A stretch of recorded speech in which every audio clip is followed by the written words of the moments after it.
Are you tired of builds that require 10 billion buffs to deal good damage to a boss? Are you tired of builds that can one-hit a boss but can't take a hit back? Are you tired of builds that require several hundred levels of investment? Are you tired of builds that simply can't roam the open world? They're one-hit wonders designed to insta-kill a boss and reap the souls. But when it comes time to walk through that cave, you've only got one load to blow, and if it ain't for the boss, you've failed? Well, have I got a build for you? This is what I'm going to showcase today. The best build to actually play Elden Ring with. Here we go. So, before we get too in-depth here, and before I actually get into the guide, I wanted to point out the purpose of this build. The purpose of this build is to allow me, or anyone else that wants to replicate it, the ability to walk freely through the game and explore at their leisure. It's not necessarily meant to take the challenge away, it is meant to remove the tedium of the challenge. I tried many builds, especially since the Shadow of the Erdtree came out, which suggested this is the best build in the game. This build is amazing. This is the strongest weapon in the game. This is the best at the best of the best. And it is not true. 90% of the builds that I got and I played had a skill requirement that went along with it. Right? They would use the Howl of Shibari. A lot of the builds use Howls of Shibari. Great, increases your damage by like 20%. You also take more damage. Huh. They use the Scorpion Talismans. Good, you get a damage increase. You also take more damage too. And I found myself on pretty much all of these builds. I'd get to a boss, and either I killed that boss immediately, or I died. And that was only once I got to the boss. That was assuming I even got to the boss. A lot of these builds have one big load to blast. They've got like 5 buffs, a handful of consumables. You walk into the room with the boss and you blow it up. And it makes an amazing video montage of here's me killing all of the bosses. Great, I love it. Beautiful to see. They don't tell you about the part where you're actually playing the game. The bosses are only one part of Elden Ring. The rest of it is exploration and dungeon crawling. And a lot of these builds that get suggested are terrible. Terrible, terrible, terrible. Unless you're like a streamer or you're really invested in Elden Ring, you can't pick up most of these builds, take them, and roam casually through the game and have an enjoyable time, because your timings will need to be on point. Your dodging will need to be on point. Your understanding of the durations of all of the things you're using needs to be on point. And you already essentially need to know what is coming up before you meet it. So that you don't get surprised, so that you don't unnecessarily trade health, because these builds are not designed for the game. Or at least for someone who is not essentially heavily invested for the game. So what I have here is a snapping turtle build. Now, this is not groundbreaking.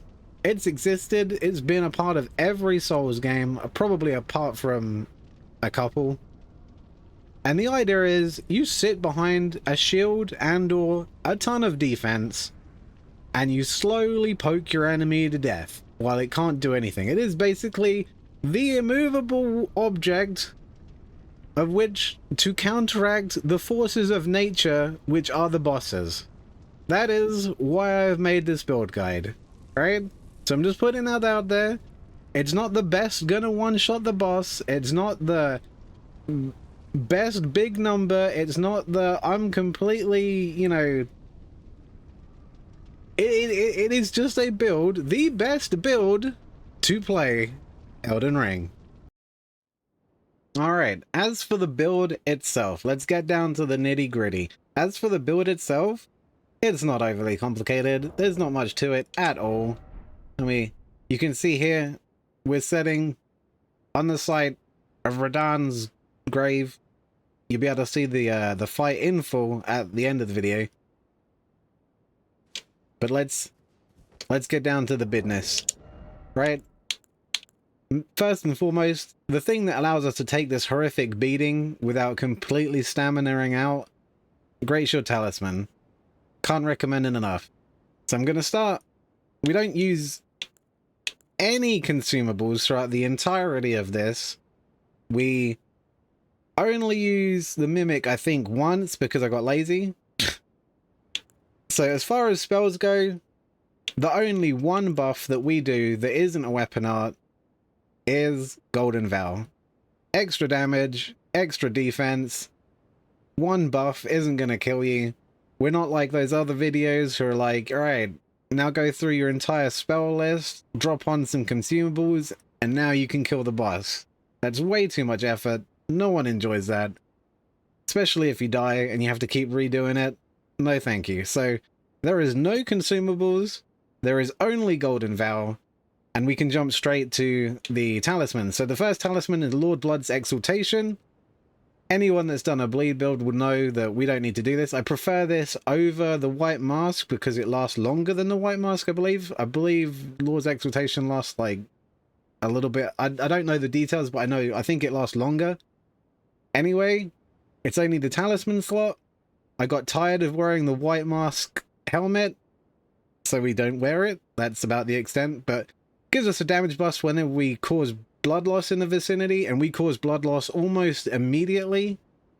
It is very quick, the first blood loss. The second talisman, now you could put in pretty much any defensive talisman you like here. There's one that you find in the Halgri that gives 20% reduced physical damage or some such. You could use that. I chose to use the Pearl Drake Talisman. +3. You don't need a new game it for the +3. You can get the +3 in the DLC.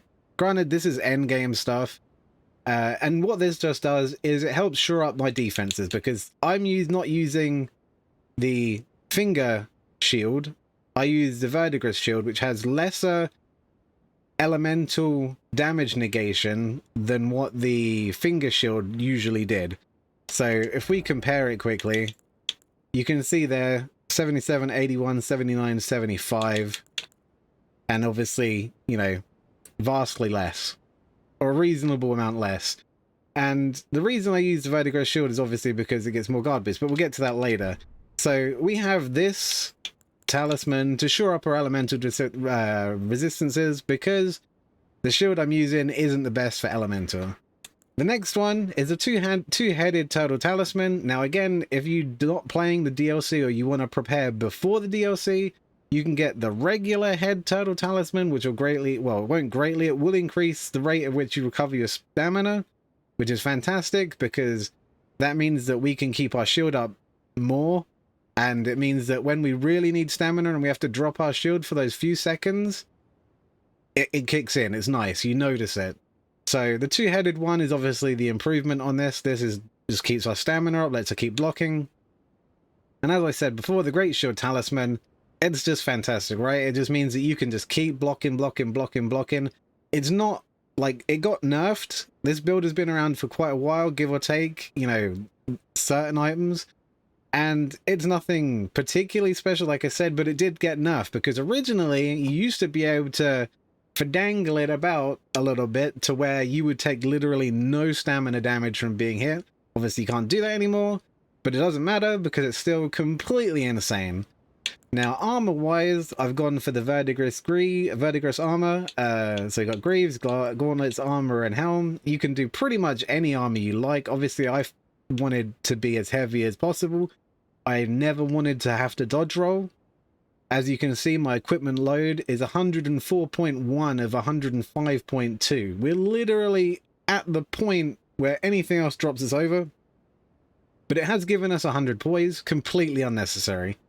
Absolutely 100% unnecessary because you're going to be fighting from behind your shield all the time. And there's no or very little reason you're ever going to be swinging without your shield up. So that means there's pretty much no chance you're going to get interrupted anyway. It has good stats all round. It's just really tanky armor. Love it. And then Finger seal, obviously this could be any seal that you feel like, it doesn't matter. We're only using it to apply Golden Vow. That's neither here nor there. Then there's the Verdigris Great Shield, which, as I said, I like this because it has the higher guard boost. Mine is only a +9. When it hits +10, the guard boost will actually be 90, which is superior to, again, the next best thing, which is the Fingerprint Stone Shield. The Fingerprint Stone Shield at 25 still does not reach, as you can see, it's only 85 right now. It only goes to like 86 at 25. It doesn't get anywhere superior. So as you can see, the actual guard boost, which is a thing that allows us to take more hits for less stamina, that's why I've gone for the Verdigris. It's the better defensive shield. Obviously, it doesn't have the same elemental negation, but then, as I pointed out earlier, we have the Peldrake Talisman to deal with that. And there is another one, I believe, if you want to. Here it is. Power Shield Talisman boosts all non-physical damage negation while guarding, which means, like, you know, that you can have that in place of it, whichever one you want. It doesn't really matter. Now, the pinnacle for this build setup, and you're probably thinking, well, this is just a snapping turtle build. What's so special about it? You just sit behind a shield and poke with a thrusting weapon. Yes, but this is where it comes in. You might see, looking at that weapon there, that we have currently a 167 blood loss build up right now. 167. So the weapon that people like to have on this is the Bloodfiend Sacred Spear. And obviously you can see why. It has the B rating in Arcane. It stays B, it doesn't go A. It causes blood loss up to 119. Sounds good. Even with 80 in Arcane, that only goes up to 124. So then when you consider that blood loss build up with the blood loss that we're building, we technically have, for free, the Seppuku Weapon Ash blood weapon art on the weapon as it is. So you get that for free. You don't have to worry about that. Like, and to add on, the Bloodfiend Sacred Spear, which is what everyone's using, doesn't even have actual access to weapon ashes at all whatsoever. So yeah, so basically you don't ever want to use that. The overall max damage, okay, so let me explain a bit better. The overall max damage of the Bloodfiend Sacred Spear does outdo the Sword Lance.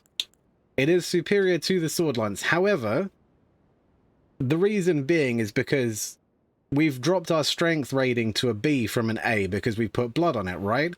Well, the difference is the Sword Lance actually has access to the Cragblade Ash of War, which allows me to add on the heavy attunement.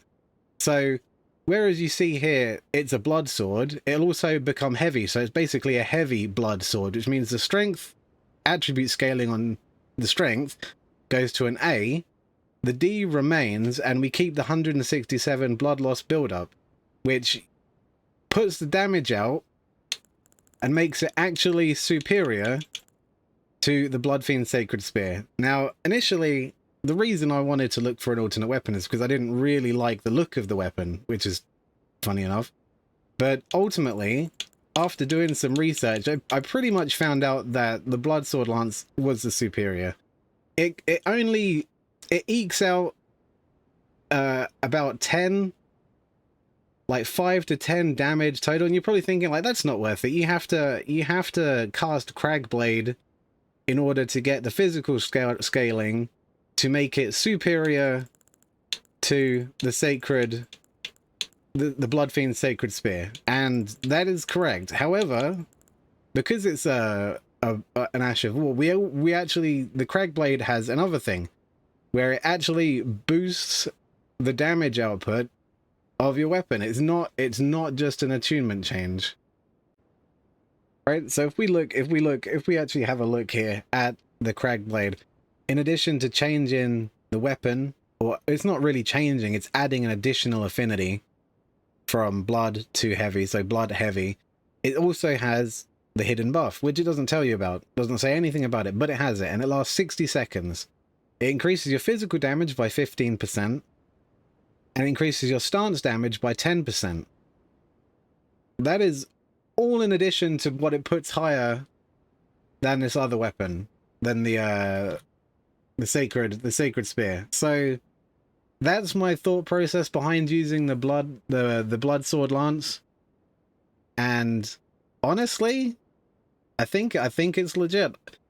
I think it's legit. Like, you can change it if you ever decide you want a different Ash of War. You have the luxury of being able to change it. Whereas, those unique weapons, they are stuck the way they are. And given the nature of the build, you're never going to be using this thing's Ash of War, pretty much ever, because if you're going to be using its Ash of War, you wouldn't be sitting behind a shield poking stuff to death with it, which is the whole point, to kill stuff and be completely safe at the same time.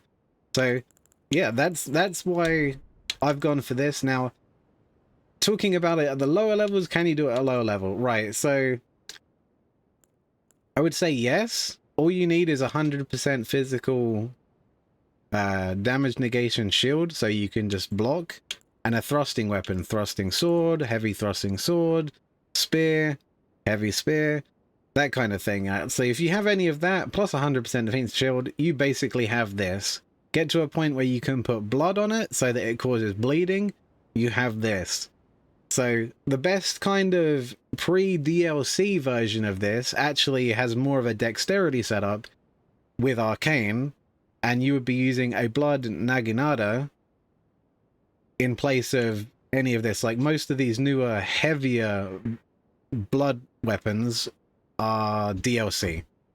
But you can absolutely just do it. Go and get, like, the finger shield and the Naginata and the bull. Is it the bully? The bull goat? Let's just make sure we get this correct. The bull goat armor, yeah. So you basically just get the bull goat armor. Basically the same thing, right? You can get all of it without the DLC. It will do exactly the same thing. Obviously, you can't get the Pearl Drake Talisman, I don't believe, but, you don't need that for the base game. I'll be honest. The base game, you don't really need it at all. So, yeah, that's basically the build in a nutshell. And, yeah. Simple, effective, actually does the entirety of the game, can take hits, can deal hits, causes bleed, can fight stuff that doesn't bleed with equally, practically invulnerability. Now, I will state, it does have some weaknesses, and you'll see this at the end of the video where I have my boss kill compilation. If stuff hits you on the top of the head, or it gets around behind you, it's gonna hit you. Your shield is in front of you and in front of you only. The general reach of the weapon is quite low. It's probably, the Naginata probably has vastly longer reach. The spear may even have slightly larger reach. Any of those three are an option to use with this. It is what it is. So as you can see here, my character's level 230, which is quite a lot. It's quite a lot. Pretty much over leveled. I didn't spend any of my runes from completing the entirety of the game the second time I played through. But so, 60 vigor, max our HP out, hit the soft cap. Mind is the only thing that you slowly put stuff into, because the way that you increase this build in the long term is basically you increase the mind, give it more buffs. Give yourself the ability to buff. You can turn into that build that buffs itself 5 times. There are plenty of buffs out there that will help you. There are elemental damage negation buffs. There's more attack damage buffs. Incantations, you can just... That's how you improve this. Endurance 50, as you can see, we have stamina out the wazoo. And the equipment load is perfect for what I'm doing. Obviously, you'll cater it to your equipment load. I wouldn't really go higher than 50 on endurance. Strength 80, again, that's because of our weapon of choice, because we have the blood sword, and because we have the crag blade making it heavy, so our strength scaling is an A, so obviously we max out our strength. Dexterity, the bare minimum required to use our weapon of choice. Faith, 25, we don't need intelligence, so we just skip that. Faith, 25, allows us to cast Golden Vow. Again, as you go past 230, and you build up that mind so that you have the FP to cast more spells, then you'll probably want more faith, so you have a wider array of spells. And then you have Arcane 61. Now, You'll probably be like, oh, but it's a bleed build. Why aren't you taking it up to 80? Because it doesn't help. It doesn't help. 61 is the last decent increment before it all goes to poop. The difference between 61 and 80 is about 2 to 3 blood loss build-up and about 10 damage total. Absolutely not worth it. Compared to putting on another buff using an incantation, absolutely not worth it. So those are my stats. You know, we got poise, 100, you know. That just looks good. Anyway, yeah. So that's basically it. It's not complicated, it's not hard, it's simple, but it will actually get you through the whole game. It doesn't do 18,000 damage in 5 hits. It doesn't do 50,000 damage instantaneously. It doesn't proc 4 bleeds in one go. It doesn't, you know, it's not gonna evaporate a boss, but it will get you through the whole game. You can walk through all of the caves. You can get jumped as much as they want. It doesn't matter. You can fight it off. You can recover. You can steadily take your time and explore Elden Ring without feeling pressured or like you're gonna die halfway through a dungeon or a cave and then be like, oh god, my souls, I've just left them in the middle of the cave and I've already cleared all this stuff, but I want to go through it again. I want to keep exploring. Because what I noticed is you end up with these paper thin builds. They do a bajillion damage, but any like one slip up and suddenly you're back at the grace site walking back. And then the game turns from I'm going to explore this game to I'm going to run past every single mob to get back to where I was, and then I might as well just keep on running until I find the next grace point. Because if you stop running and something kills you because you're flimsy, you go all the way back. So like I said, this isn't the best boss killing build. It's not the best, you know, damage build. It is the best build to play Elden Ring. That's it. That's it.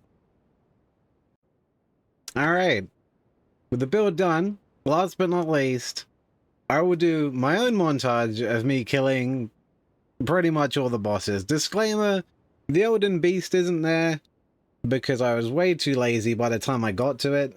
I was running around, and it doesn't take bleed damage, and I was slowly beating it to death, and then I died, and then I was like, okay, we're just gonna do it again, it's not that hard, and then the will to continue died, and I decided to publish the video anyway as it is.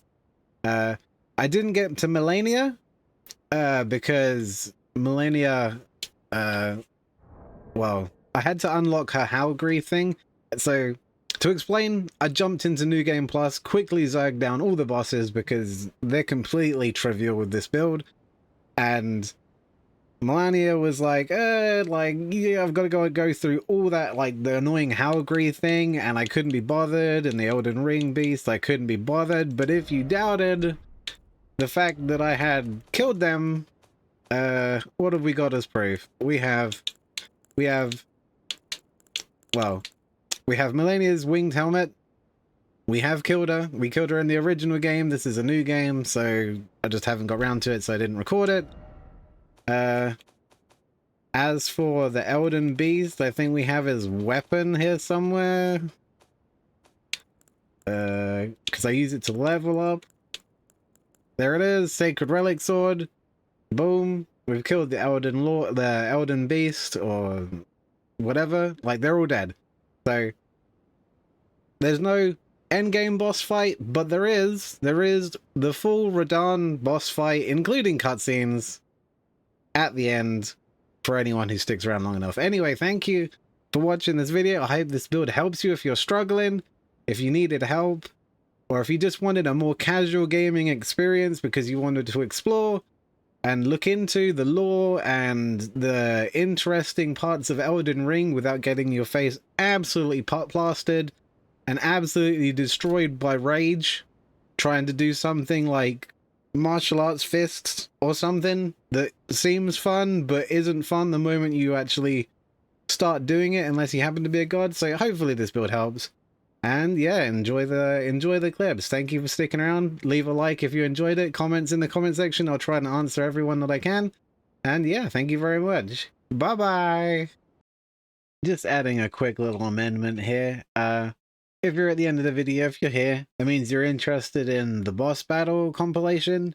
For the sake of keeping the video short, I have made it into a separate video, which will be linked in the description down below, and all of the timestamps and everything will be in that video. So if you're interested in seeing this build in action, actually killing bosses, not taking my word for it because I completely understand, hit up that other link, have a look at the video for yourself.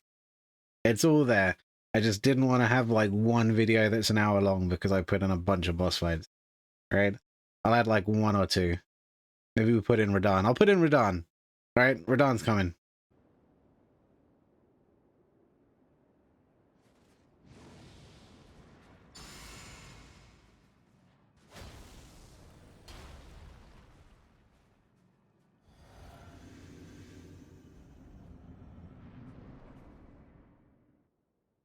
My loyal blade and champion of the festival. Both your deeds will ever be praised in song. Now, the vow will be honored, and my lord brother's soul will return, so that he may be my consort.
Lord brother,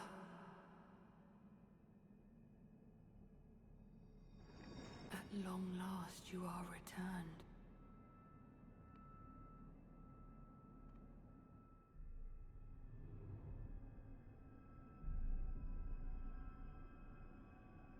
Tarnished one, aspiring lord of the old order. If you have known sin, if you grieve for this world, then yield the path forward to us.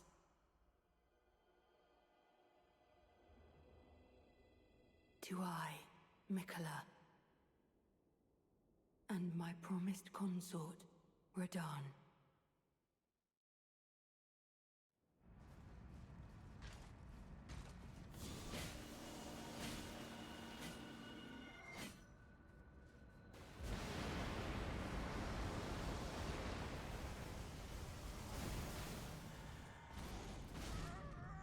I promise you 1,000-year voyage guided by compassion.